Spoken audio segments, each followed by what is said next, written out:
ഓം ശ്രീ സായിരാം. ഭഗവാന്റെ പാതാരവിന്ദങ്ങളിൽ സാഷ്ടാംഗം നമസ്കരിച്ചുകൊണ്ട് എല്ലാവർക്കും അന്തർശൗര്യയജ്ഞത്തിന്റെ 191 ഭാഗത്തിലേക്ക് സ്വാഗതം. ഇന്ന് നമുക്ക് വേണ്ടി ഹോസ്റ്റ് ചെയ്യുന്നത് ശ്രീമതി ഗീതാജി നായർ കാസർഗോഡാണ്.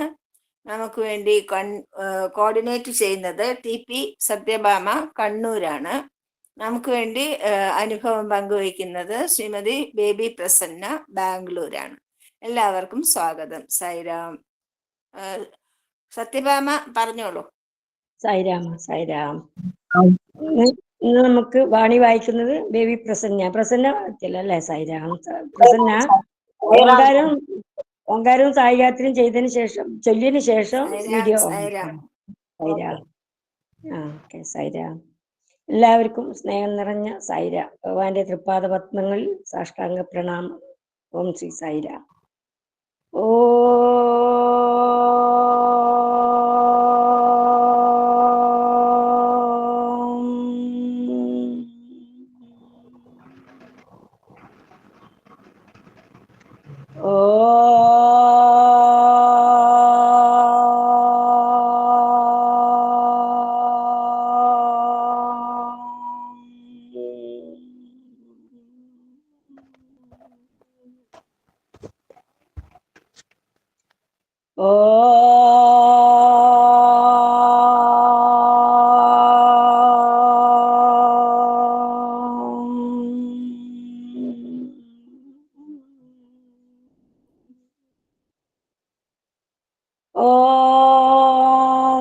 സായീശ്വരായ വിദ്മഹേ സത്യദേവായ ധീമഹി തന്നഃ സർവ പ്രചോദയാത്.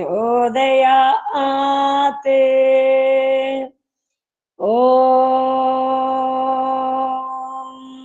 സായീശ്വരായ വിദ്മഹേ സത്യദേവായ ധീമഹി തന്നഃ സർവ പ്രചോദയാത്. ഓം സായീശ്വരായ വിദ്മഹേ സത്യദേവായ ധീമഹി തന്നഃ സർവ പ്രചോദയാത്.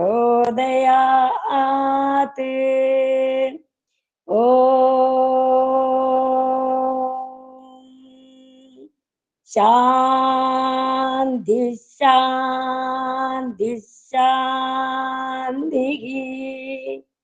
Sai Ram. Prasanna video audio on ആക്കിയിട്ട് വായിച്ചോളൂ. സായിരാം.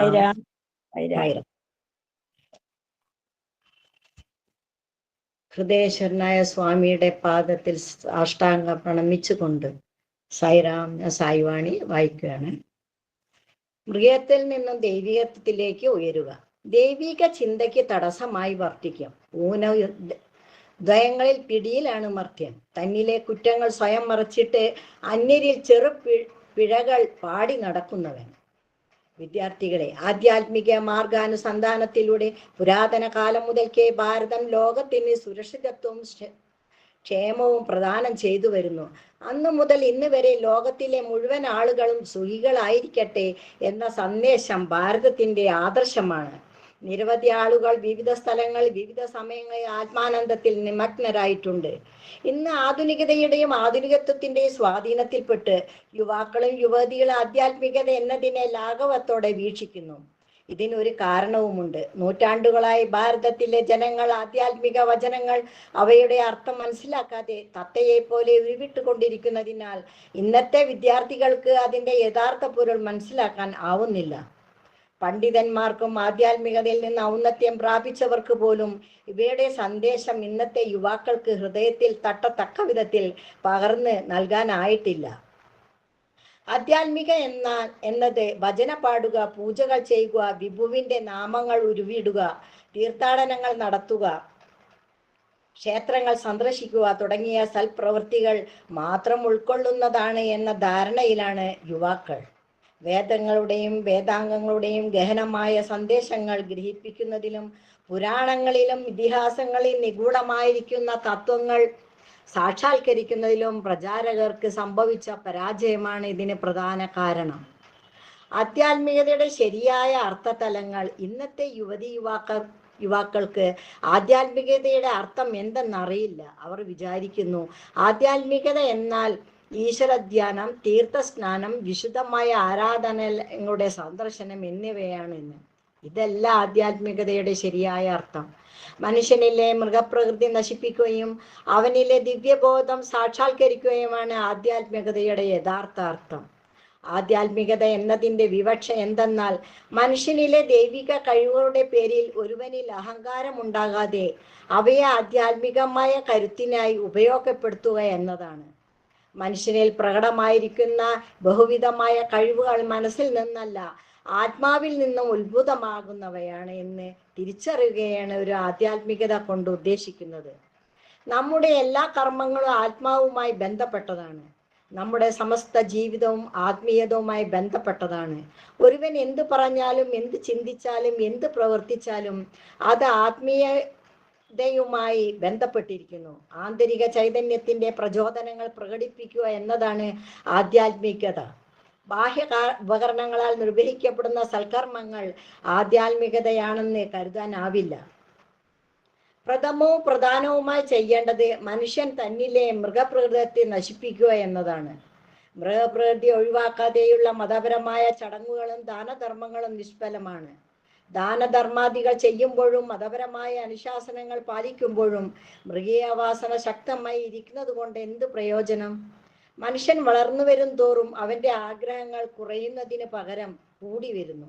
മൃഗീയ വാസനകളെ അടക്കാതെ ബാഹ്യമായ ആചാരങ്ങൾ നടത്തുക വഴി മനുഷ്യൻ തെറ്റായ മാർഗത്തിലേക്ക് സഞ്ചരിക്കുന്നു. ഒരുവൻ ഈശ്വരനെ എത്ര ധ്യാനിച്ചാലും സമയാസമയങ്ങളിൽ അവൻ രാഗത്തിൻ്റെയും ദേശത്തിൻ്റെയും ഇരയായി തീരുന്നു. ഈ രണ്ട് മൃഗീയ വാസനകളെയും ഒഴിവാക്കണം. മൃഗപ്രകൃതിയെ തരണം ചെയ്യാൻ പരിശ്രമിക്കുക. ആളുകൾ ഭജനയിൽ പങ്കുചേരുന്നു. ഇതൊരു സൽപ്രവൃത്തിയാണെന്നുള്ളതിൽ സംശയമില്ല. എന്നാൽ ഇത് ആത്മീയ സാധനയിൽ ഒരു സഹായ ഘടകം മാത്രമാണ്. ആളുകൾ ഭജനയിൽ പങ്കെടുക്കുന്നു എന്നാൽ ഇതിന്റെ ഫലമായി നമ്മുടെ സമീപനങ്ങളിൽ എന്തെങ്കിലും മാറ്റം വരുത്തുന്നുണ്ടോ? ഇല്ല. മൃഗീയ വാസനകൾ ഭജനയിൽ പങ്കുചേരുന്നതോടൊപ്പം നിലനിൽക്കുന്നു. ഇത്തരം സമീപനങ്ങൾ ഒഴിവാക്കാതെ തുടർച്ചയായി ഭജനയിൽ പങ്കുചേരുന്നത് കൊണ്ട് ഒരു പ്രയോജനവും ഇല്ല. മൃഗീയ വാസന ഒഴിവാക്കാത്ത ഒരു ഭജന ലാഭകൻ പാപിയായി തന്നെ തുടരുന്നു. ഭജന മൃഗീയ വാസനകളെ തരണം ചെയ്യാനുള്ള ഒരു ഉപാധിയായിട്ട് മാറണം. ഭജനയിൽ പങ്കുചേരലും ആരാധനയും മറ്റും മൃഗീയ വാസനകളുടെ നിരാകരണത്തിലേക്ക് നയിക്കപ്പെടണം. മൃഗീയ വാസനകളെ പിടിച്ചടക്കാതെ നടത്തപ്പെടുന്ന എല്ലാ തരത്തിലുള്ള ബാഹ്യമായ ആരാധനകളും നിഷ്പ്രയോജനമാണ്. ഭാരതീയ പൗരാണിക ഗ്രന്ഥങ്ങളുടെ മഹിമയെക്കുറിച്ചും വേദങ്ങളുടെ മഹത്വത്തെക്കുറിച്ചും ആളുകൾ ധാരാളമായി വിസ്തരിക്കാറുണ്ട്. ശരിയായ ആചരണങ്ങൾ പരിപോഷിപ്പിക്കുകയാണ് എല്ലാ ദിവ്യ ഗ്രന്ഥങ്ങളുടെയും ഉദ്ദേശ്യം, അല്ലാതെ പാരായണത്തിന് മാത്രമുള്ളതല്ല. ദിവ്യഗ്രന്ഥങ്ങളിലെ സന്ദേശങ്ങൾ ആചരിക്കാതെ അവ കേവലം പാരായണത്തിനായി മാത്രമായി ഉപയോഗിക്കുന്നത് കൊണ്ട് എന്തു പ്രയോജനം? വിവിധ മതങ്ങളിലെ പവിത്ര ഗ്രന്ഥങ്ങൾ, ബൈബിളോ ഖുറാനോ വേദങ്ങളോ ആയിക്കൊള്ളട്ടെ, ആധ്യാത്മിക പരിശീലനം പോഷിപ്പിക്കാൻ ഉദ്ദേശിച്ചുള്ളവയാണ്, അല്ലാതെ ആചാരക്രമം അനുസരിച്ചുള്ള പാരായണത്തിനുള്ളവയല്ല. മഹാപണ്ഡിതന്മാർ പോലും ഈ ഗ്രന്ഥങ്ങളെ പാരായണത്തിനുള്ളവയായിട്ടാണ് കരുതി വരുന്നത്. പണ്ഡിതന്മാരുടെ ഈ തെറ്റായ സങ്കല്പം മൂലമാണ് ഇന്നത്തെ യുവാക്കൾക്ക് ആധ്യാത്മികതയുടെ ശരിയായ താല്പര്യം ഗ്രഹിക്കാൻ ആവാത്തത്. ഇന്ന് നടന്നു വരുന്ന എല്ലാ ആധ്യാത്മിക പ്രചാരവേലകളും ആചരണത്തിൽ നിന്ന് ഭിന്നമാണ്. ഇതിന്റെ ഫലമായി ആധ്യാത്മികത യുവാക്കളിൽ വളരെ ചെറിയ സ്വാധീനം മാത്രമേ ചെലുത്തിയിട്ടുള്ളൂ. ആധ്യാത്മികത സത്യങ്ങളുടെ പരിപ്രേക്ഷ്യം യുവാക്കൾക്ക് ലഭിക്കുന്നില്ല. ഇതാ ഒരു ഉദാഹരണം. പുരാതന കാലത്തെ ആളുകൾ യാഗങ്ങളും യജ്ഞങ്ങളും നടത്തി വന്നിരുന്നു. വേദങ്ങളിൽ അനുശാസിച്ചിട്ടുള്ള ചട്ടങ്ങൾക്ക് വിധേയമായിട്ടാണ് യജ്ഞങ്ങൾ നിർവഹിച്ചു പോന്നത്. നിർദ്ദിഷ്ട സമ്പ്രദായങ്ങൾ അനുവർത്തിക്കുമ്പോൾ വളരെ കുറച്ചു പേർ മാത്രമേ ഇവയുടെ ആന്തരാർത്ഥങ്ങൾ മനസ്സിലാക്കിയിരുന്നുള്ളൂ. ജീവിതം മുഴുവനും ബാഹ്യമായ ആചരണങ്ങൾക്കായി അവർ ചെലവഴിച്ചു. യാഗത്തിൽ അവർ ആധ്യാത്മികാനുശാസനങ്ങളാണെന്ന് പ്രചരിപ്പിച്ചുകൊണ്ട് പശുക്കളെയും മറ്റു മിണ്ടാപ്രാണികളെയും ബലി അർപ്പിക്കുമായിരുന്നു. ഇതൊരു വലിയ തെറ്റായിരുന്നു. നിരർത്ഥകങ്ങളായ ആചാരങ്ങളായിരുന്നു അവ. നിങ്ങളിലെ മൃഗീയതയെ ഈശ്വരന് സമർപ്പിക്കുക. എന്താണ് പശുത്വം എന്നതിനർത്ഥം? ജീവത്വം എന്നതാണ് ഇതിനർത്ഥം. ദേഹഭ്രാന്തി യോടെ ജീവിക്കുക എന്നതാണ് പശുത്വം. എന്താണ് ശരീരത്തെ സംബന്ധിച്ച മിഥ്യാധാരണ? ആത്മതത്വത്തെ ശരീരമാണെന്ന് കരുതുന്നതാണത്. അത് മനുഷ്യനിലെ മൃഗീയതയുടെ അടയാളമാണ്. മൃഗങ്ങളെ ബലി അർപ്പിക്കുന്നു എന്നതിൻ്റെ ശരിയായ അർത്ഥം മനുഷ്യനിലെ മൃഗപ്രകൃതിയെ ത്യജിക്കുക എന്നതാണ്. ഓരോരുത്തരും അഹങ്കാരവും മമാകാരവും ഒഴിവാക്കണം. ഇത്തരം മൃഗീയ പ്രവണതകൾ ഒഴിവാക്കാനാതെ മിണ്ടാപ്രാണികളെ യജിക്കുന്നത് മനുഷ്യന് ചേർന്നതല്ല. ഈശ്വരൻ തിന്മയെ സ്വീകരിച്ചുകൊണ്ട് നന്മ തിരികെ നൽകുന്നു. യാഗങ്ങളിലെ അർപ്പണത്തെയാണ് ബലി എന്ന വാക്കുകൊണ്ട് അർത്ഥമാക്കുന്നത്. എന്താണ് ബലി അർപ്പിക്കേണ്ടത്? ഒരുവന്റെ ദുർഗുണങ്ങളും ദുശ്ചിന്തകളുമാണ് ബലി അർപ്പിക്കേണ്ടത്. നല്ലതല്ലാത്ത വസ്തുക്കൾ എങ്ങനെയാണ് ഈശ്വരന് സമർപ്പിക്കുക? ഈശ്വരന് മാത്രമേ അത്തരം അർപ്പണങ്ങൾ ഏറ്റുവാങ്ങാനും പകരം നല്ലത് തിരികെ നൽകാനുമാകൂ. ലോകത്തുള്ള മറ്റാരും കൊള്ളരുതാത്തവ സ്വീകരിക്കുകയും നല്ലത് തിരികെ നൽകുകയുമില്ല. ഇത്തരം പരസ്പരമാറ്റം ഈശ്വരന് മാത്രമേ സാധ്യമാകൂ. സാധാരണ ജീവിതത്തിൽ നിന്നും ഇതിനൊരു ഉദാഹരണം. മുഷിഞ്ഞു കീറിയ ഒരു കറൻസി നോട്ട് നിങ്ങളുടെ കൈവശം ഉണ്ടെന്ന് കരുതുക. അത് സ്വീകരിക്കാൻ ആരും തയ്യാറാവില്ല. എന്നാൽ അത് റിസർവ് ബാങ്കിൽ ഏൽപ്പിച്ചാൽ ബാങ്ക് അത് സ്വീകരിക്കാൻ ബാധ്യസ്ഥമാണ്. പകരം നല്ല കറൻസി നൽകുകയും ചെയ്യും. അതുപോലെ നിങ്ങളിലെ ദുശ്ചിന്തകളും ദുഷ്ടവിചാരങ്ങളും ദുരുദ്ദേശങ്ങളും സ്വീകരിക്കാൻ ആരാണ് അധികാരപ്പെട്ടയാൾ? വിഭുവിന് മാത്രമേ അവയെ സ്വീകരിക്കാനാവൂ. വിഭുവാകുന്ന ആത്മീയ റിസർവ് ബാങ്ക് നിങ്ങളുടെ മനസ്സിലെ മുഷിഞ്ഞതും കീറിയതുമായ നോട്ടുകൾ സ്വീകരിക്കുകയും പകരം സൽചിന്തകളാകുന്ന പുതിയ കറൻസി തിരികെ നൽകുകയും ചെയ്യുന്നു. അതിനാൽ സ്വീകരിക്കാൻ അധികാരപ്പെട്ടവർക്ക് മാത്രമേ എന്തു തന്നെയായാലും അത് അർപ്പിക്കാൻ പാടുള്ളൂ. എല്ലാ ദുശ്ചിന്തകളും വിചാരങ്ങളും ഈശ്വരന് സമർപ്പിക്കേണ്ടതാണ്. അങ്ങനെയായാൽ നമുക്ക് വിഭുവിന്റെ അനുഗ്രഹവും സൽചിന്തകളും വിചാരങ്ങളും പകരം ലഭിക്കും. ആധ്യാത്മികത എന്നാൽ ഒരുവന്റെ ദുർഗുണങ്ങൾ ഈശ്വരന് സമർപ്പിക്കുകയും പകരം വിഭുവിൽ നിന്ന് സൽഗുണങ്ങൾ സ്വീകരിക്കുകയും ചെയ്യുക എന്ന ആദർശത്തിലേക്ക് ഒരുവന്റെ ജീവിതം പരിവർത്തന വിധേയമാക്കുക എന്നതാണ്. സായിരാം. സായിരാം. പ്രസന്ന അനുഭവം പറഞ്ഞോളൂ. സായിരാം. ഹൃദയേശ്വരനായ സ്വാമിയുടെ പാദത്തിൽ സാഷ്ടാംഗ പ്രണമിച്ച് അവിടെ ചേർന്നിരിക്കുന്ന ഓരോരുത്തരുടെ പാദങ്ങളിലും നമസ്കരിക്കുന്നു. സായിരാം. സർവേശ്വരനായ സ്വാമിയുടെ കൃപ കൊണ്ട് മാത്രം നീണ്ടുപോകുന്ന ജീവിതമാണ് ഞങ്ങളുടേത്. ആ ഭഗവാന്റെ കാരുണ്യം ഞങ്ങളുടെ ജീവിതത്തിൽ അവസാനം വരെയും ഉണ്ടാകണേ എന്ന പ്രാർത്ഥനയോടെ 1-2 അനുഭവങ്ങൾ ഞാൻ പറയാം. ആദ്യം തന്നെ അതായത് 1997-98 ആണ്. കാരണം പിന്നെ അന്ന് സ്വാമിയെ പറ്റിയിട്ട് കൂടുതലായിട്ടൊന്നും അറിയില്ല. കാരണം സ്വാമി പിന്നെ അതായത് നമ്മുടെ DP ആയിരിക്കുന്ന രാഹുലിൻ്റെ വീട്ടിൽ അവിടെ ഭജനയ്ക്കൊക്കെ പോയിട്ടുമുള്ള ഒരു ഇത് മാത്രമേ എനിക്കുണ്ടായിരുന്നുള്ളൂ. അങ്ങനെ പിന്നെ ഞാൻ എൻ്റെ വീട്ടിൽ പോകുന്ന സമയത്ത് അവിടെ ഭജനയൊക്കെ ചൊല്ലാറുണ്ടായിരുന്നു. അപ്പോൾ അവിടുത്തെ ഏട്ടൻ്റെ മകനുണ്ട്. അവൻ അത്ര വലിയ കുട്ടിയൊരു 10-13 വയസ്സായിട്ടേ ഉള്ളൂ. അവൻ ചോദിക്കുക, എന്താണ് ചേച്ചി എന്നാണ് എന്നെ വിളിക്കാറ്. പിന്നെ എന്താണ് പിന്നെ സ്വാമി സായിബാബ ഭസ്മൊക്കെ പിന്നെ വരുത്തുന്നു എന്നൊക്കെ അതൊക്കെ കളവാണ് അങ്ങനെയൊക്കെ പറഞ്ഞു. അപ്പം ഞാൻ പറഞ്ഞു, മോനെ അങ്ങനെയൊന്നും പറയാൻ പാടില്ല എന്നൊക്കെ പറഞ്ഞു. നാമം ചൊല്ലിക്കഴിഞ്ഞ് പിന്നെ ഞാൻ ഭസ്മം തൊടാൻ വേണ്ടി ഫോട്ടോൻ്റെ അടുത്തേക്ക് വരികയാണ്. അപ്പോൾ വന്നപ്പം അതായത് സ്വാമിയുടെ ഫോട്ടോ ഒന്നും അന്ന് ഞങ്ങളുടെ വീട്ടിലില്ല. കാരണം വെച്ചാൽ കൂടുതലായിട്ടൊന്നും സ്വാമീനെ പറ്റി അറിയില്ല. അപ്പം എൻ്റെ അച്ഛൻ്റെ അച്ഛൻ ഒരു സന്യാസിയായിരുന്നു. അതായത് പിന്നെ ഗൃഹസ്ഥാശ്രമം വിട്ട് അവർ സന്യാസം സ്വീകരിച്ചു. അപ്പോൾ അവരെയാണ് ഞങ്ങൾ ഗുരുവായിട്ട് കാണുന്നത്. അപ്പോൾ അവരുടെ ഒരു വലിയ ഫോട്ടോ, സ്വാമിയുടെ ഫോട്ടോ തന്നെ വലിയൊരു സ്വാമിയുടെ ഫോട്ടോ ഞങ്ങൾ വെച്ചിട്ടുണ്ട്. അപ്പോൾ ആ ഫോട്ടോൻ്റെ മേലെ ഭസ്മം ഭസ്മം കിടക്കുന്നത് കണ്ടപ്പോൾ ഞാൻ അവനെ ഇങ്ങോട്ട് വരുമോ വരും എന്ന് തന്നെ എല്ലാവരെയും വിളിച്ചു കേട്ടോ. അപ്പോൾ അവൻ പറഞ്ഞു എന്നോട്, അയ്യോ അതേ പിന്നെ നമ്മുടെ ചന്ദനത്തിരിയുടെ പൊടി വീണതാവെന്ന് പറഞ്ഞു. അപ്പം നോക്കുമ്പോൾ ചന്ദനത്തിരിൻ്റെ കത്തിക്കുന്നത് വളരെ ദൂരാണുള്ളത്. അപ്പം ഞാൻ ചോദിച്ചു, ആ ചന്ദനത്തിരിയുടെ ഇത് എങ്ങനെയാണ് ആ ഫോട്ടോൻ്റെ മേലേക്ക് വരിക? അത് ഒരിക്കലും വരില്ല, അത് താഴെയല്ലേ ഉണ്ടാവുള്ളൂ. അതൊരു വലിയൊരു ഷെൽഫായിരുന്നു ഞങ്ങളത്. അപ്പോൾ അത് നോക്കൂ.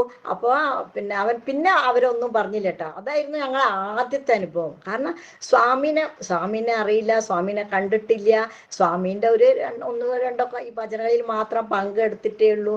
അപ്പോൾ അന്നേ സ്വാമി എന്നെങ്ങനെ വലിക്കുകയാണെന്നാണ് എനിക്ക് തോന്നുന്നത്. കാരണം കയറിട്ടിട്ട് മുറുകെയിരിക്കും എന്നാണ് ഞാൻ വിചാരിക്കുന്നത്.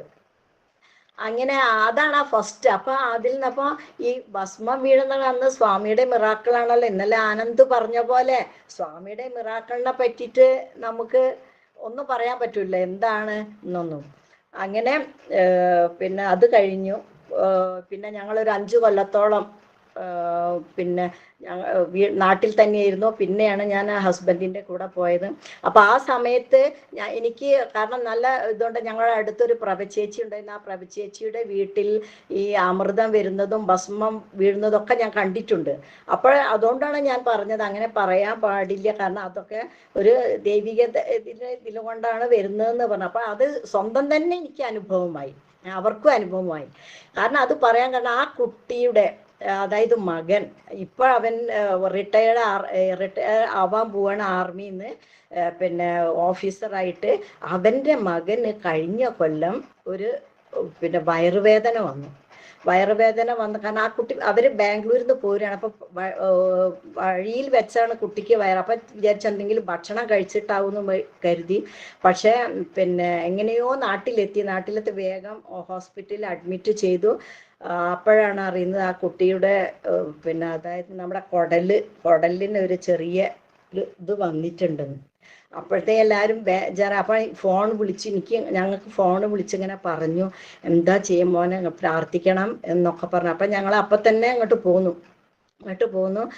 ഞാൻ ഗായത്രിയൊക്കെ അവിടെ തന്നെ ഇരുന്നു, ഹോസ്പിറ്റലിൽ തന്നെ ഇരുന്ന് ചെയ്തൊക്കെ. അപ്പം തന്നെ ഞാൻ സ്വാമിനോട് പറഞ്ഞു, സ്വാമി ഞങ്ങൾക്ക് ഒരു അനുഭവം ഉണ്ടായതാണ്, കാരണം എൻ്റെ അനുഭവം ഇനി ഒരാൾക്കും വരരുത്. കാരണം സ്വാമി ആ കുട്ടിയെ രക്ഷിക്കണം. കാരണം അത് ക്രിറ്റിക്കലാണ്. കാരണം വെച്ചാൽ വളരെ സീരിയസ് ആണെന്ന് പറയുന്നുണ്ട്. പക്ഷേ എല്ലാവരും എനിക്ക് മറ്റു വീട്ടുകാർക്കൊന്നും അറിയില്ല. ഞങ്ങൾ അവിടെ എത്തിയത് കൊണ്ട് ഞങ്ങളോട് പറഞ്ഞതാണ്. അപ്പം ഞാൻ സ്വാമിനോട് പറഞ്ഞു, സ്വാമി ഞാൻ എൻ്റെ ആ കുട്ടിയുടെ അസുഖം മാറിക്കഴിഞ്ഞാൽ ഞാൻ എൻ്റെ സ്വാമീൻ്റെ അടുത്ത് തന്നെ ആ കുട്ടിയെ കൊണ്ടുവരും എന്ന് പറഞ്ഞു. അങ്ങനെ കുറേ കഴിഞ്ഞ് അങ്ങനെ സായിഗായത്രി അങ്ങനെ ചെല്ലിയിരിക്കുകയാണ്. അങ്ങനെ വൈകുന്നേരമായോ, കാരണം ഇത് നീളുകയാണ്, ഓപ്പറേഷൻ നീളുകയാണ്. കാരണം വെച്ചാൽ ആദ്യം ചെറുതാണെന്ന്, പക്ഷേ 2-3 മണിക്കൂറൊക്കെ കഴിഞ്ഞിട്ട് ഒരു വിവരവും ഇല്ല. അവസാനം പോയിട്ട് അവിടെ പറഞ്ഞു കുറച്ചും കൂടെ ക്ഷമിക്കൂ എന്നൊക്കെ പറഞ്ഞു, കുഴപ്പമില്ല, ഒന്ന് ശരിയാവാണ്ടെന്നൊക്കെ പറഞ്ഞ് അങ്ങനെ ഇരിക്കുന്നു. അവിടെ വീട്ടിലാണെങ്കിൽ ഏട്ടനൊക്കെ കുറച്ച് ആധ്യാത്മികമായിട്ടുള്ള ഒരു കാര്യമുള്ള അവരും അവിടെ പൂജകളും കാര്യങ്ങളൊക്കെ ചെയ്യാണ് വീട്ടിൽ വെച്ചിട്ടും. അങ്ങനെ 4 മണിക്കൂർ കഴിഞ്ഞപ്പോൾ ഡോക്ടർ വിളിച്ചു, ഓപ്പറേഷൻ ഓക്കെ ആയിരിക്കണം എന്ന് പറഞ്ഞു. അങ്ങനെ അതൊക്കെ സക്സസ് ആയി ഒക്കെ വന്നു. ഞാൻ കുട്ടി ഇവിടെ ബാംഗ്ലൂരിൽ വന്നു. ഞാൻ കഴിഞ്ഞ മാർച്ചിൽ അവനെ കൊണ്ടുപോയിട്ട് സ്വാമീൻ്റെ ഗണപതി അവിടെ തേങ്ങയൊക്കെ മുട്ടിച്ചു ഒക്കെ. അവനിപ്പോൾ സുഖമായിട്ട് ഇപ്പോൾ ബാംഗ്ലൂരിൽ തന്നെ ഇരിക്കുന്നു. ഇതാണ് എൻ്റെ വേറൊരു അനുഭവം. കാരണം വെച്ചാൽ ആ കുട്ടിയുടെ മകൻ തന്നെയാണിത്. അപ്പം അവൻ അന്ന് പക്ഷെ ഇന്ന് അവന് വിശ്വാസക്കേട ഒന്നുമില്ല, അവൻ അതിൽ തന്നെ വിശ്വസിക്കുന്നു. അതുകൊണ്ടാണ് ഫാമിലി ആയിട്ടാണ് ഞങ്ങൾ എല്ലാവരും കൂടെ അവിടെ എത്തിയത്. പിന്നെ ഒന്ന് പറയാനുള്ളത് ബാലവികാസിൻ്റെ കാര്യമാണ്. കാരണം വെച്ചാൽ ബാലവികാസ് ഞാൻ എടുക്കാൻ തുടങ്ങിയത് നാട്ടിൽ വന്നതിന് ശേഷമാണ്. അതിന് മുന്നേ ഞങ്ങൾ വീട്ടിൻ്റെ അടുത്തുള്ള ഒരു ചേച്ചി ഉണ്ടായിരുന്നു. ആ ചേച്ചി മോനും അനിയൻ്റെ മോളെയൊക്കെ ഞങ്ങൾ കുറച്ച് കാലം പറഞ്ഞയച്ചിരുന്നു. കൂടുതലായിട്ട് ഞങ്ങൾക്കൊന്നും അറിയില്ല. അപ്പോൾ കുട്ടികളെ ഭജനയൊക്കെ അവിടെ സ്തോത്രങ്ങളൊക്കെ പഠിപ്പിക്കുമായിരുന്നു. അങ്ങനെ അവരതൊക്കെ ചൊല്ലി അങ്ങനെ. പിന്നെ അവർ നിർത്തി. അവർ അമൃതാനന്ദമയി ഇതിലേക്കൊക്കെ പോയി. അങ്ങനെ പോയി ഞാൻ പിന്നെ ഇവരെ കൂടെ ഡെറാഡൂണിലേക്കും പോന്നു. അപ്പോൾ അങ്ങനെ പിന്നെ ഡെറാഡൂണിലേക്ക് പോകുന്ന ഡെറാഡൂണിൽ അത് അതിലൊരു രസം. ഡെറാഡൂണിൽ പോയ സമയത്ത് പിന്നെ അവിടെ ഞങ്ങൾക്ക് ഞാൻ സ്വാമിയുടെ ഫോട്ടോ കൊണ്ടുപോയിരുന്നു. സ്വാമിയുടെ ഫോട്ടോ അവിടെ വെച്ചിട്ടാണ് ഞാൻ ഇന്നും കാരണം ഒന്നും കൂടുതലായിട്ടൊന്നും അറിയില്ല. അഷ്ടോത്തരും അറിയും, പിന്നെ ഈ ബുക്ക് ഉള്ളതുകൊണ്ട് അതിലുള്ള ഭജന അവനവൻ്റെ രീതിയിൽ അങ്ങോട്ട് പാടും, അത്രേ അറിയുള്ളൂ. വേറൊന്നും അറിയില്ല, രീതികളും കാര്യങ്ങളും ഒന്നും അറിയില്ല, സ്വാമിയുടെ ചിട്ടി അറിയില്ല, ഒന്നും അറിയില്ല. അപ്പോൾ അങ്ങനെ ചിലപ്പോൾ ഒരു പിന്നെ ഫാമിലിൻ്റെ അടുത്ത് വന്നപ്പോൾ ചേച്ചിക്ക് എങ്ങനെ ഫോട്ടോ കിട്ടി, ചേച്ചി എന്താ സ്വാമിയുടെ പിന്നെ ഡിവോട്ടിയാണോ വെച്ചാൽ ഞാൻ പറഞ്ഞു സ്വാമിയുടെ, കാരണം ഇങ്ങനെ സ്വാമി ഇതുപോലെ അഷ്ടത്തിൽ ഇതൊക്കെ ഞാൻ ചൊല്ലുന്നുണ്ട്, സ്വാമി എനിക്ക് വിശ്വാസവുമാണ് എന്നൊക്കെ പറഞ്ഞു. അപ്പം ചോദിച്ചു, ആ കുട്ടി പറഞ്ഞു, ആ കുട്ടി തൃശ്ശൂരാണ്, നമുക്ക് എന്താ ഒന്ന് ഭജനയൊക്കെ തുടങ്ങിയാൽ നമ്മളെ കുട്ടികളെയും കൂട്ടിയിട്ടൊക്കെ നമുക്കൊരു ഭജനയൊക്കെ ചൊല്ലിക്കൂടെ, അഷ്ടോത്തരമൊക്കെ ആഴ്ചയിൽ ഒരു ദിവസം വ്യാഴാഴ്ച ആയിക്കോട്ടെ എന്ന് സമ്മതിച്ചു. അങ്ങനെ 2-3 ഫാമിലിനെയൊക്കെ ഞങ്ങൾ കൂട്ടി ഞങ്ങൾ എന്ത് ചെയ്തു, അവിടെ തുടങ്ങി. അതായത് ആർമിയിലാണ് പറയുന്നത്, ആർമിയിൽ ഇതൊന്നും ശരിക്കും ഇതില്ല, പക്ഷെ ഞങ്ങളെ ക്വാർട്ടേഴ്സിൽ വെച്ചിട്ട് നടത്തും. ഒരു ദിവസം ഒരാഴ്ച അവരെ വീട്ടിലോ ഒരാഴ്ച ഞങ്ങളെ വീട്ടിൽ അങ്ങനെ നടത്തും കേട്ടോ. അങ്ങനെ പിന്നെ എല്ലാ വ്യാഴാഴ്ച അപ്പം ഈ മക്കളെ കൊണ്ട് ഞങ്ങൾ എന്ത് ചെയ്യും, പഠിപ്പിക്കും. ഞങ്ങൾ ഒരു ദിവസം മുന്നേ ഞങ്ങൾ പ്രാക്ടീസ് ചെയ്യിച്ചു വെച്ചാൽ ഞങ്ങൾക്ക് കൂടുതലായിട്ടൊന്നും അറിയില്ലല്ലോ, അപ്പം ഞങ്ങൾ കുറച്ച് പാടിയൊക്കെ ഞങ്ങളെ മാത്രം. അപ്പം സാറിനാണെങ്കിൽ എപ്പോഴും തിരക്കാണ്, കാരണം വെച്ചാൽ അവർക്ക് വിളിച്ചാൽ അപ്പോൾ പോകണം. അപ്പം ഞാൻ എപ്പോഴും പറയും അഷ്ടോത്തരം ചൊല്ലി തരാം, അതൊന്ന് അർച്ചന ചെയ്തിട്ട് പോയിക്കോളുക, അപ്പോഴത്തൊന്നും വിളി വരില്ല എന്ന് പറയും.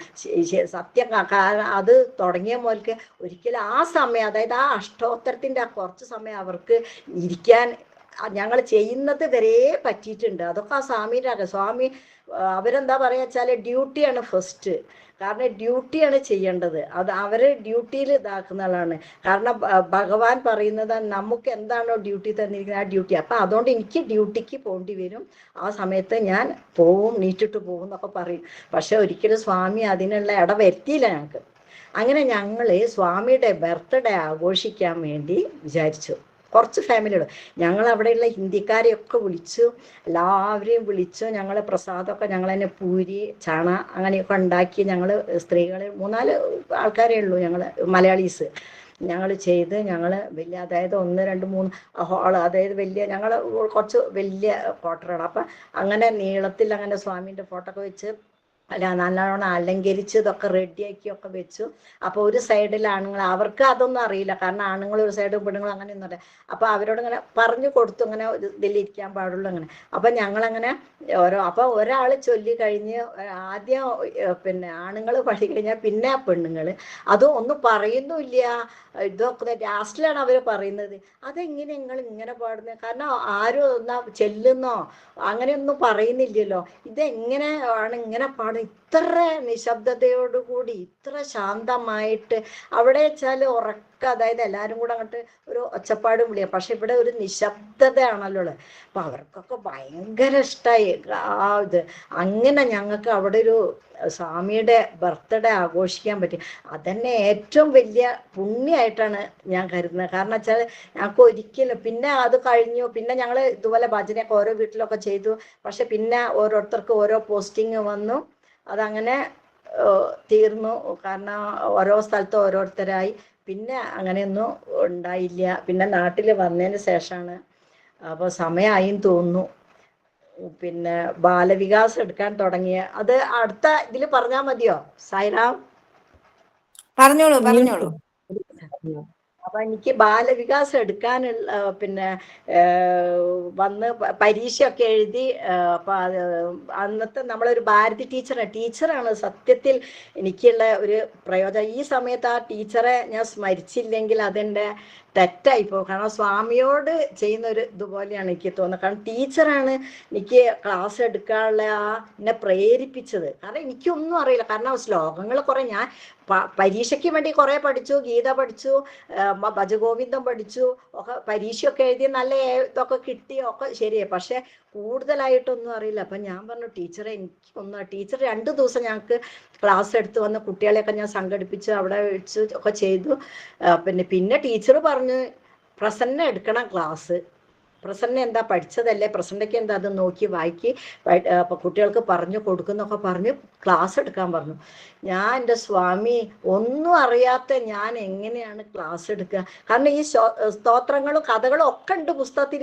പക്ഷെ എന്നാലും അത് കുട്ടികളെ പഠിപ്പിച്ചുള്ള ശീലം എനിക്കുണ്ട്. കാരണം വലിയ കുട്ടികളെയും ചെറിയ കുട്ടികളെയും ഒക്കെ പഠിപ്പിച്ച പക്ഷെ ഇത് അങ്ങനെയല്ലല്ലോ. സ്വാമിയുടെ കാര്യം, സ്വാമിയുടെ ഈ സ്തോത്രങ്ങളൊക്കെ എങ്ങനെയാ ഞാൻ ചൊല്ലി പഠിപ്പിച്ച് കൊടുക്കുക സ്വാമി? എങ്ങനെ ഈ കുട്ടികളെ തലയിൽ കെട്ടി എന്താ എനിക്കോ? കാരണം ഈ കുട്ടികളെ എങ്ങനെ ഇരുത്തും?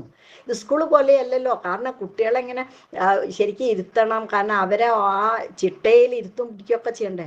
പക്ഷെ ആദ്യത്തെ 2 പ്രാവശ്യം ടീച്ചർ കാണിച്ചതുകൊണ്ട് പിന്നെ കുട്ടികളെയൊക്കെ ഒരുവിധമൊക്കെ ഒപ്പിച്ചെടുത്തു. അങ്ങനെ ഫസ്റ്റ് ഗ്രൂപ്പൊക്കെ കഴിഞ്ഞു. പിന്നെ സെക്കൻഡ് ഗ്രൂപ്പ് എത്തപ്പോഴാണ് പ്രശ്നം വരുന്നത്. കാരണം വെച്ചാൽ സെക്കൻഡ് ഗ്രൂപ്പ് എത്തിയപ്പോൾ കുട്ടികൾ കുറച്ച് പോലെ ഗീത പഠിക്കാൻ തുടങ്ങി. അപ്പം കുട്ടികൾക്ക് ഓരോ ചോദ്യം തുടങ്ങിയ സമയത്ത് സ്വാമി, അപ്പം ഞാൻ ആദ്യമേ എന്ത് ചെയ്യുന്നറിയാം, ആദ്യത്തെ ലെസണുകൾ ഇതൊക്കെ ഞാൻ നന്നായി പഠിക്കും. അതിലെ കഥകളൊക്കെ കിട്ടാൻ പിന്നെ കാരണം വെച്ചാൽ നന്നായി കാണാതെ തന്നെ പഠിച്ച് നല്ലോണം ഇതൊക്കെ പഠിച്ചിരുന്ന. കാരണം കുട്ടികളുടെ മുന്നിൽ ബുക്ക് നോക്കിയിട്ടൊന്നും പറയാനൊന്നും പറ്റില്ലല്ലോ. പിന്നെ വേറെ എന്തെങ്കിലുമൊക്കെ എനിക്ക് കേട്ടതോ ഞാൻ അറിഞ്ഞതൊക്കെ ഉള്ളതോ സംഗതിയൊക്കെ കുട്ടികളോട് അങ്ങനെ പറഞ്ഞങ്ങനെ കൊടുത്ത് കഴിയുന്നതായിരുന്നു സ്തോത്രങ്ങളൊക്കെ. പക്ഷെ ഗീത വന്നപ്പോൾ കുട്ടികൾ ഇതിപ്പോൾ ഓരോന്ന് പഠിപ്പിക്കാൻ തുടങ്ങിയ കുട്ടികൾക്ക് ഓരോ സംശയങ്ങളായി. കുട്ടികൾ സംശയം ചോദിക്കാൻ തുടങ്ങി. പക്ഷെ എനിക്ക് ശരിക്കും പറയാം, പക്ഷെ ഞാൻ ആദ്യമേ പറഞ്ഞു ഞാൻ പഠിക്കുകയാണ്. കാരണം വല്യമ്മ നന്നവിൻ്റെ പിന്നെ ഏട്ടനിയ മക്കളാണ് കൂടുതലുള്ളത്, അമ്മാവിൻ്റെ കുട്ടികളൊക്കെ. അപ്പം ഞാൻ പഠിക്കുന്നതിൽ നിങ്ങളെ കൂടെ ഞാൻ പഠിക്കുകയാണ്. അതുകൊണ്ട് എനിക്ക് കൂടുതലായി പറഞ്ഞു തരാൻ അറിയില്ല. അപ്പം അതുകൊണ്ട് എനിക്ക് പറഞ്ഞു തരാൻ അറിയാത്തത് ഞാൻ ചോദിച്ചിട്ട് നിങ്ങൾക്ക് നാളെ ഞാൻ പറഞ്ഞു തരുന്ന ആദ്യമേ അങ്ങനെ പറയും കുട്ടിയോട്. അങ്ങനെ അപ്പം ഞാൻ അറിയാത്തത് പിറ്റേ പ്രാവശ്യം വന്നാൽ ടീച്ചറോട് ചോദിക്കും. അങ്ങനെ ആരോടെങ്കിലുമൊക്കെ ചോദിച്ചാൽ അതിനുള്ള ഉത്തരമൊക്കെ കണ്ടുപിടിച്ച് കുട്ടികൾക്ക് അങ്ങനെ പറഞ്ഞു കൊടുക്കൂട്ടോ. അങ്ങനെ പിന്നെ എനിക്ക് തോന്നി ഇങ്ങനെ പോയാൽ ശരിയാവില്ല. കാരണം അപ്പം ഞാൻ എന്ത് ചെയ്തു പറഞ്ഞാൽ എനിക്ക് സ്വാമീൻ്റെ ബുക്കുകളൊന്നും അന്ന് കൂടുതലായിട്ട് എൻ്റെ അടുത്ത് ഞാൻ ബുക്കൊന്നും വരുത്തിച്ചിട്ടൊന്നുമില്ല. കാരണം വാണികളോ ഒന്നും എനിക്കറിയില്ല. കാരണം ഞങ്ങളുടെ അടുത്ത് ഇല്ല ബുക്കുകൾ. വന്ന ആ സമയങ്ങളിലാണല്ലോ പിന്നെയാണ് ബുക്കൊക്കെ വാങ്ങി തുടങ്ങിയതൊക്കെ. അപ്പം ഞാൻ എന്താ പറയുക, പേപ്പറുകളിൽ ഇന്നത്തെ ചിന്താവിഷയം പിന്നെ അങ്ങനെയുള്ള ആ ഇതിൽ കുറേ നല്ല പിന്നെ ശുഭചിന്തകൾ എന്നൊക്കെ പറഞ്ഞിട്ടുള്ള ഇത് വരും. അപ്പം ഞാൻ എന്ത് ചെയ്തു, അതൊക്കെ വെട്ടിയെടുത്താൽ അതിലുള്ള ആ നല്ല അതൊക്കെ ഇവരെ കൊണ്ട് വായിപ്പിച്ച് അവരെ കൊണ്ട് തന്നെ ഒക്കെ ചെയ്യിപ്പി അങ്ങനെ ഓരോ കാര്യങ്ങൾ അങ്ങനെ കുട്ടികളെയൊക്കെ ഒരുവിധമൊക്കെ പിന്നെ ഒപ്പിച്ചു. പക്ഷെ അപ്പോഴൊക്കെ എൻ്റെ സ്വാമി, കാരണം ആദ്യമേ ഞാൻ സ്വാമി എനിക്കൊന്നും അറിയില്ല സ്വാമി. അപ്പൊ ക്ലാസ് എടുക്കുമ്പോൾ എന്താ 1 മണിക്കൂറൊന്നും മതിയാവുന്നില്ല. കാരണം കുട്ടികൾ പോണില്ല, കുട്ടികൾക്ക് ഇഷ്ടമാണ്. പക്ഷെ സാറാണെങ്കിൽ വിളിക്കും, സമയം 6 മണിയായി, സമയം 1 മണിക്കൂർ കഴിഞ്ഞു, കുട്ടികളെ വിടൂ എന്ന് പറയും. പക്ഷെ കുട്ടികൾക്ക് പോകാൻ ഇഷ്ടമില്ല. പക്ഷെ കാരണം സമയം പാലിക്കണം എന്ന് അവർ ഭയങ്കര നിഷ്ഠയാണ്. സമയം പാലിക്കണം എന്ന് ഇങ്ങനെ വിളിച്ച് പറയും അവിടുന്ന്. അപ്പോഴത്തേക്ക് പിന്നെ നിർത്തി ആരതിയൊക്കെ ചെയ്തൊക്കെ കഴിഞ്ഞ് അങ്ങനെ കുട്ടികളൊക്കെ വലിയ കുട്ടികളെ മക്കളൊക്കെ ആയി ഒക്കെ കഴിഞ്ഞു. പക്ഷേ അതിൻ്റെ ഇടയ്ക്ക് കുറേ കഴിഞ്ഞതിന് ശേഷം എനിക്ക് അതിനൊരു ഇടവേള നിൽക്കേണ്ടി വന്നു. അത് കഴിഞ്ഞ പ്രാവശ്യം ഞാൻ പറഞ്ഞിരുന്നു അനുഭവത്തിൽ. അപ്പോൾ ഒരു കൊല്ലത്തോളം എനിക്ക് എടുക്കാനുള്ള ഒരു ഇതുണ്ടായിരുന്നില്ല. അതിന് ശേഷം ഞാൻ വീണ്ടും തുടങ്ങി. ഇപ്പോഴും ഞാൻ നടത്തിക്കൊണ്ട് പോവുകയാണ്. ആ ബാലവികാസ് കുട്ടികളെ പഠിപ്പിക്കുന്ന ആ ഇത് തരുന്ന ആ എനർജി അത് എനിക്ക് ഭയങ്കര ശക്തിയാണ്. കാരണം വെച്ചാൽ എനിക്ക് ഒരു ആഴ്ചയിൽ ഞായറാഴ്ച പിന്നെ ആയി കഴിഞ്ഞാൽ പിന്നെ എനിക്ക് കുട്ടികളെ ഇതെടുത്ത് ഓൺലൈനിലാണ് ഞാൻ പഠിപ്പിക്കുന്നത്. ഓൺലൈൻ എടുത്തില്ലെങ്കിൽ എനിക്ക് ഭയങ്കര വിഷമവും കാര്യം ഒക്കെയാണ്. കാരണം വെച്ചാൽ എനിക്ക് അത് എന്തോ എൻ്റെ ജീവശ്വാസം പോലെയാണ് എനിക്ക് ബാലവികാസ്.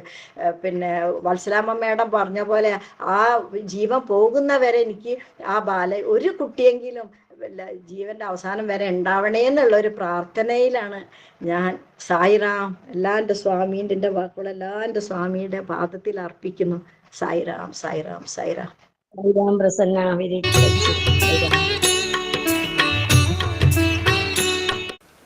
ఎప్పుడు, when, ఎక్కడ, where, ఎట్లా, how, ఏ విధంగా, how, in what way, ఎవరికి, to whom. Very good. All four are very important.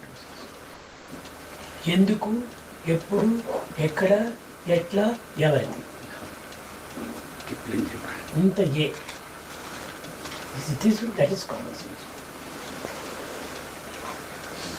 कौन सा रात में कैसा बिहेव कर रहा है, कैसा टाइम में कैसा ఏ టైంలో ఎట్లా చేయాలి, What is to be done in it? ఎవరి దగ్గర ఎట్లా ఉండాలి, How to be in the company of others.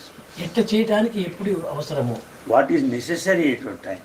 ఇవన్నీ చూసుకోవాలి. All these factors must be taken into It is account. common sense. That is common sense. ఒక పెళ్లి జరుగుతుండాలి, Marriage was going on. అందరూ పెళ్లికి వచ్చేసారు. All attended the wedding.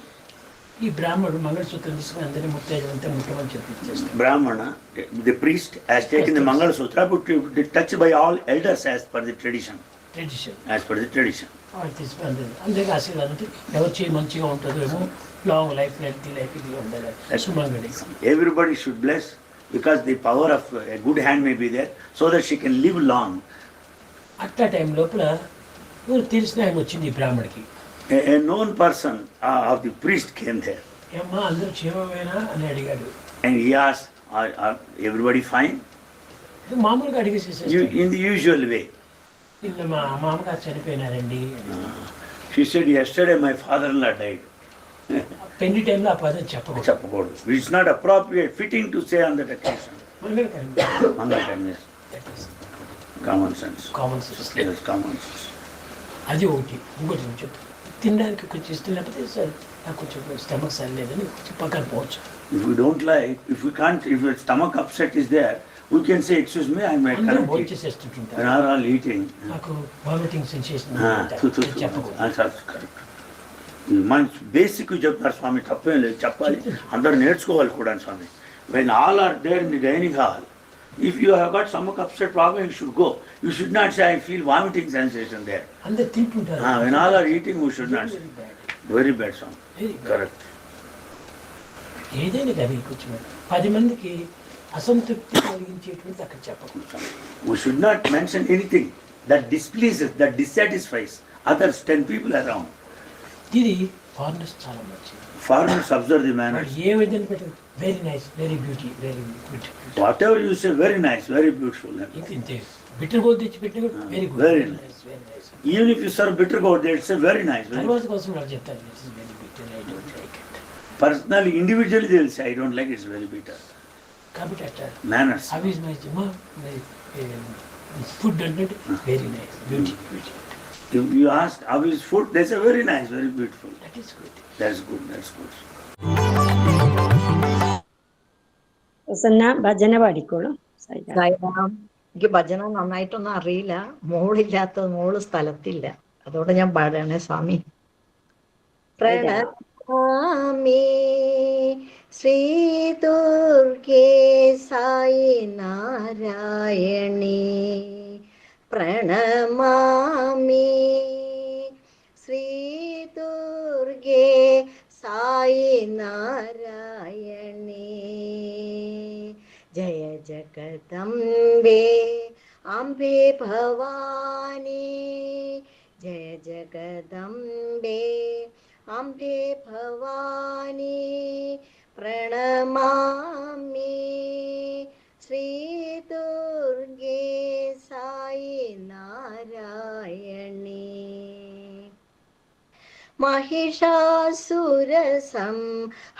महिषासुरसंहारिणी, Mahamaya दुःखहारिणी, Mahamaya दुःखहारिणी, प्रणमामि श्री दुर्गे साई नारायणी.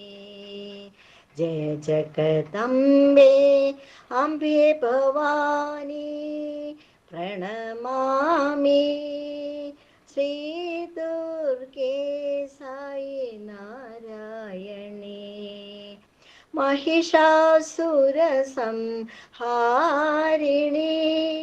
महामाया दुःखहारिणी, महामाया दुःखहारिणी, प्रणमामि श्री दुर्गे साई नारायणी. साई राम, साई श्री अर्पणमस्तु. సాయి ఉపమ ഭൂതകാലത്തെ വിശ്വാസങ്ങളും പരിശീലനങ്ങളും പവിത്രമായ കർത്തവ്യമായും ഫലങ്ങൾ ഈശ്വരന് സമർപ്പിച്ചുകൊണ്ടും കർമ്മങ്ങൾ ചെയ്യണമെന്ന് പഠിപ്പിച്ചിരുന്നു. അങ്ങനെ ചെയ്യുന്നത് കൊണ്ട് 2 തിന്മകളെ നിരാകരിക്കുവാൻ കഴിയും. 1 അഹന്ത, 2 നിരാശ. അത് നിങ്ങളെ അനുകൂലമായ നന്മയും കൊണ്ടുവരുന്നു. കർമ്മങ്ങൾ ഭംഗിയായി നിർവഹിക്കപ്പെടുന്നു. എല്ലാ കർമ്മങ്ങളും ഈശ്വരനുള്ള ആരാധനയായി പരിവർത്തനം ചെയ്യപ്പെടുന്നു. അനന്തമായ ആഗ്രഹങ്ങളിൽ നിന്നും അവർണ്ണനീയമായ ദുഃഖങ്ങളിൽ നിന്നും മനുഷ്യനെ രക്ഷിച്ചത് നിഷ്കാമ കർമ്മത്തിൽ ഊന്നൽ കൊടുത്തുകൊണ്ടായിരുന്നു. ഇപ്പോൾ വെള്ളം പോലെ മനുഷ്യൻ താഴേക്ക് ഒഴുകുന്നു. ഏറ്റവും ചെറിയ നിരാശ പോലും താങ്ങാനാകാതെ കഷണങ്ങളായും തുള്ളികളായും പൊട്ടിച്ചിതറുന്നു. ജയ് സായിരാം. അമ്മ നാളെ അന്തർശൗചര്യത്തിനുണ്ടല്ലോ സായിരാം?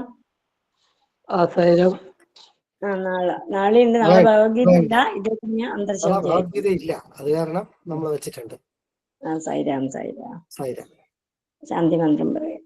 സമസ്തലോകാ സുഖിനോ ഭവന്തു, സമസ്തലോകാ സുഖിനോ ഭവന്തു, സമസ്തലോകാ സുഖിനോ ഭവന്തു.